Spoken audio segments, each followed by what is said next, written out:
நீங்க கேப்டனை வந்து வீணாக்கந்தே நீங்க மீடியாக்காரங்க தான், புரியுதுங்களா? அதே மாதிரி இவருக்கு என்ன தொல்லை கொடுக்க போறீங்கன்னு தெரியல. சிரிக்காதீங்க.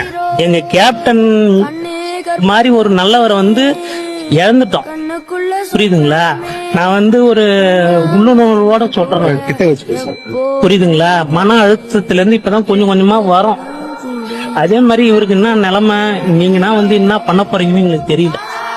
நீங்க கொஞ்சம் அமைதியா இருந்தீங்கன்னாக்கா எல்லாமே நல்லா இருக்கும். 2026 தேர்தல் காலத்துல பார்க்கலாம். எங்களுடைய தலைவருக்கு ஃபர்தரா எந்த சம்பந்தம் இல்லை, இன்னைக்கு கூட முடிந்து விட்டது.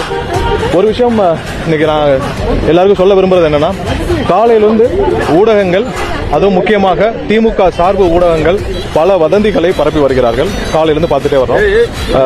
பல்வேறு வதந்திகளை, திமுகவால் கிளப்பப்படும் வதந்திகளை பல்வேறு திமுக சார்ந்த ஊடகங்கள் பரப்பி கொண்டு வருகிறார்கள். அனைத்தும் பொய்யான தகவல். அதனால்தான் இந்த செய்தியாளர் சந்திப்பை உடனே இங்கே நடத்த வேண்டிய கட்டாயம். பல தகவல்கள் எங்க கைது, சார்ஜ் ஷீட் இப்படி நிறைய சொல்லியிருந்தாங்க. எல்லாம் தவறான தகவல்கள். இந்த கேஸ்ல என்னென்ன நடந்துட்டு இருக்குன்னு எங்களை விட ஊடகங்களாகிய உங்களுக்கு நல்லா தெரியும், தமிழக மக்கள் அனைவருக்கும் நன்றாக தெரியும்.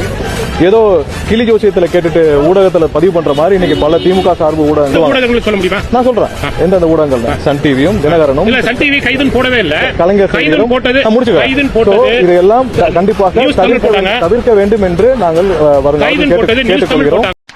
என்ன